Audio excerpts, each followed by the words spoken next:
नमस्कार दोस्तों, मैं हूं पवन खजूरिया आपके अपने एजुकेशनल चैनल खजूरिया कॉम पर, जहां हम सीखते हैं कंप्यूटर और एमएस एक्सेल के प्रैक्टिकल और इंटरेस्टिंग फीचर्स एकदम सिंपल और इजी स्टेप्स में।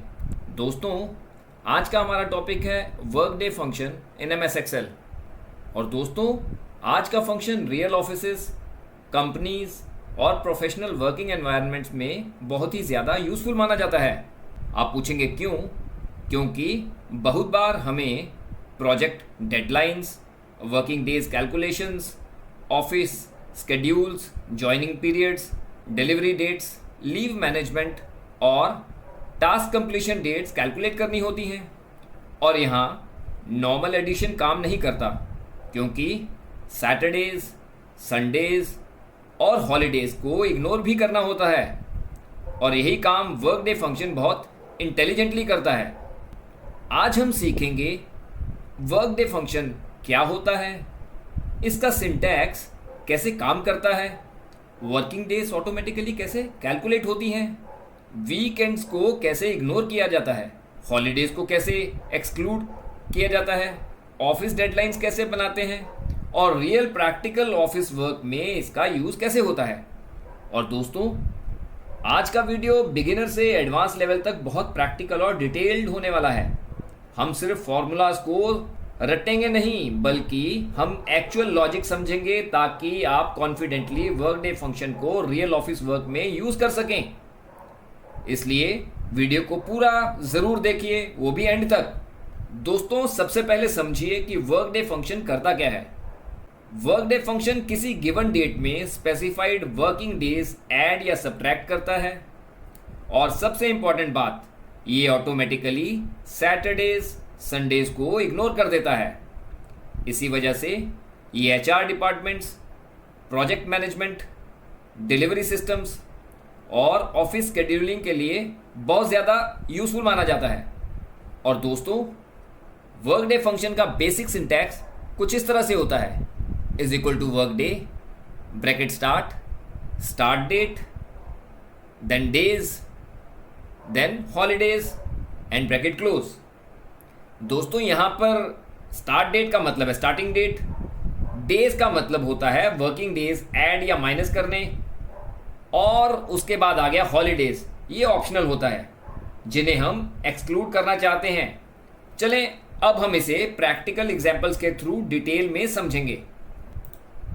दोस्तों, फर्स्ट एग्जाम्पल में हम सीखेंगे कि वर्कडे फंक्शन वीकेंड्स को ऑटोमेटिकली इग्नोर करके नेक्स्ट वर्किंग डेट कैसे रिटर्न करता है।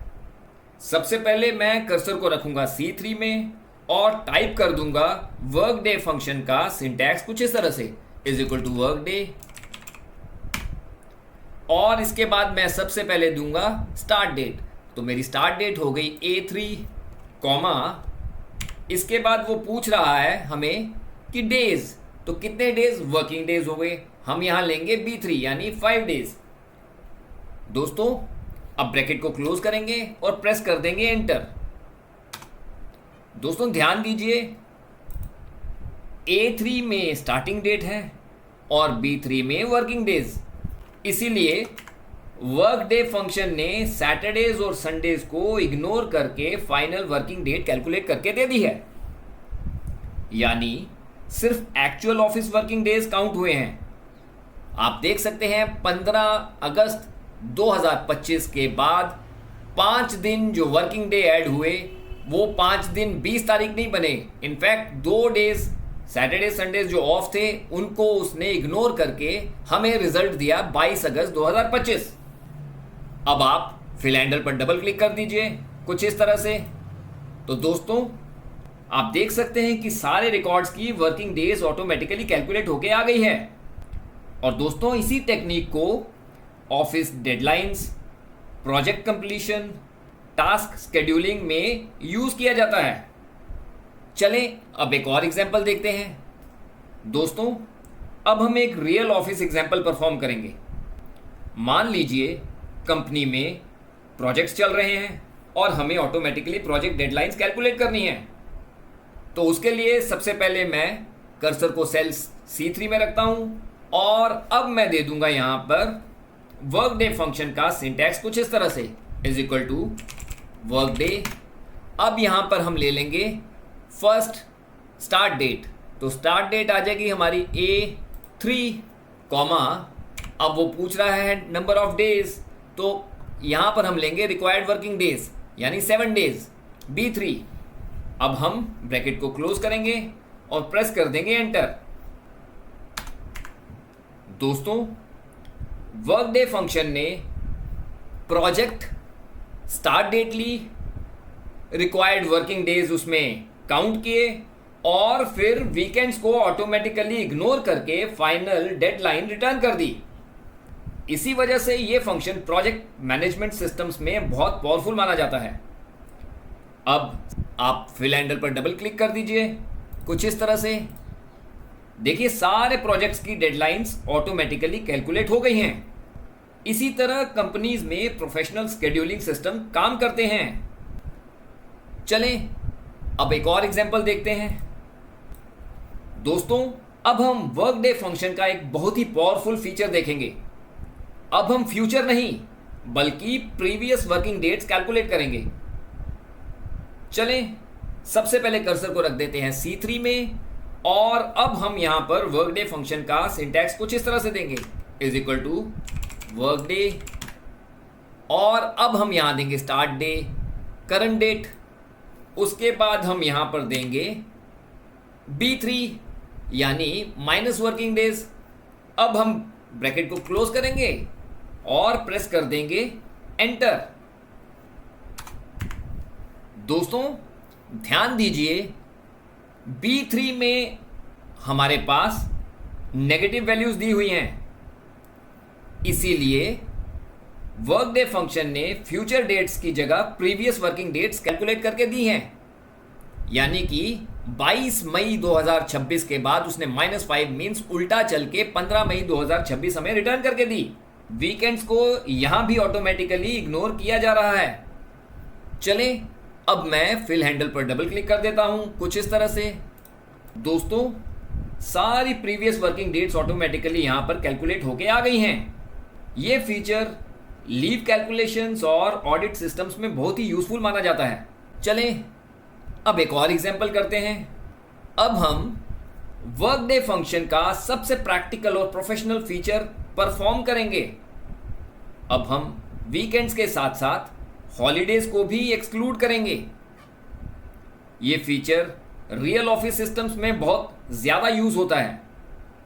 अगेन सबसे पहले मैं कर्सर को रख दूंगा C3 में और यहां पर मैं सिंटैक्स लगाऊंगा वर्क डे का कुछ इस तरह से is equal to work day और यहां पर मैं ले लूंगा स्टार्ट डे A3 को comma number of days working days जो ऐड करने हैं वो लगाऊंगा मैं B3 कुछ इस तरह से कॉमा अब मैं यहां पर लूंगा हॉलीडे लिस्ट। तो हॉलीडे लिस्ट के लिए मैं यहां पर एक एरे ले लेता हूं या एक रेंज ले लेता हूं E3 से लेके E5 तक। अब मैं यहां पे ब्रैकेट को करूंगा क्लोज और प्रेस कर दूंगा एंटर।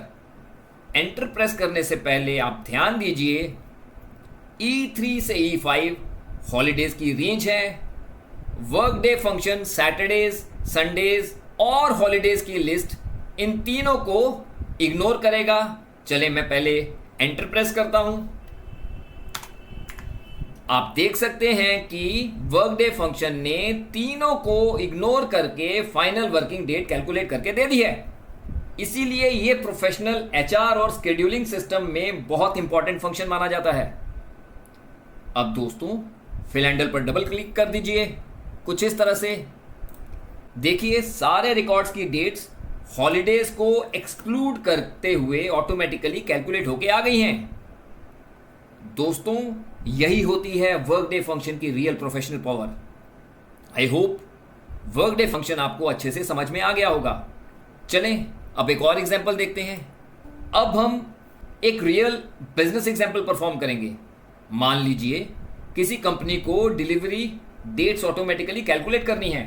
अब work day function automatically expected delivery dates return करेगा। कर्सर को मैं अगेन C3 में रखता हूं और यहां पर टाइप कर देता हूं वर्कडे फंक्शन का सिंटैक्स कुछ इस तरह से, इज इक्वल टू वर्कडे, और यहां पे मैं दे दूंगा स्टार्ट डेट। तो स्टार्ट डेट आ जाएगी हमारी ऑर्डर डेट यानी A3, कॉमा इसके बाद वो पूछ रहा है डिलीवरी वर्किंग डेज, तो हम यहां पे B3 दे देंगे, ब्रैकेट को क्लोज करेंगे और प्रेस कर देंगे enter. Order date starting point है, वर्किंग डेज डिलीवरी ड्यूरेशन है, और वर्कडे फंक्शन वीकेंड्स को इग्नोर करके एक्सपेक्टेड डिलीवरी डेट कैलकुलेट कर रहा है। इसीलिए ई कॉमर्स और लॉजिस्टिक सिस्टम्स में ये फंक्शन बहुत यूजफुल होता है। अब आप फिलेंडर पर डबल क्लिक कर दीजिए कुछ इस तरह से, देखिए सारी expected delivery dates automatically calculate होके आ गई हैं। अब जाते जाते क्विक रिवीजन। तो दोस्तों आज हमने सीखा वर्कडे फंक्शन क्या होता है, इसका सिंटैक्स कैसे काम करता है, वीकेंड्स को कैसे इग्नोर करता है, फ्यूचर वर्किंग डेट्स कैसे कैलकुलेट होती हैं, इनफैक्ट प्रीवियस वर्किंग डेट्स भी कैसे निकालते हैं वो भी हमने वर्कडे में सीखा, हॉलीडेज को कैसे एक्सक्लूड करते हैं, प्रोजेक्ट डेडलाइंस कैसे बनाते हैं, डिलीवरी डेट्स कैसे कैलकुलेट करते हैं, और हमने multiple real life practical office examples इस फंक्शन को समझने के लिए लाइव परफॉर्म की। तो दोस्तों ये था हमारा आज का टॉपिक और video on topic workday function in MS Excel. अगर आपको आज का टॉपिक और वीडियो पसंद आया हो तो इसे लाइक करिए, शेयर और कमेंट भी ज़रूर कीजिए, और हमारे चैनल खजूरिया कॉम को सब्सक्राइब करना ना भूलिए। मैं हूं पवन खजूरिया, मिलते हैं अगले वीडियो में MS एक्सेल के एक और पावरफुल टिप और ट्रिक के साथ। तब तक के लिए keep learning, keep growing, thank you, God bless you all, and do keep practising.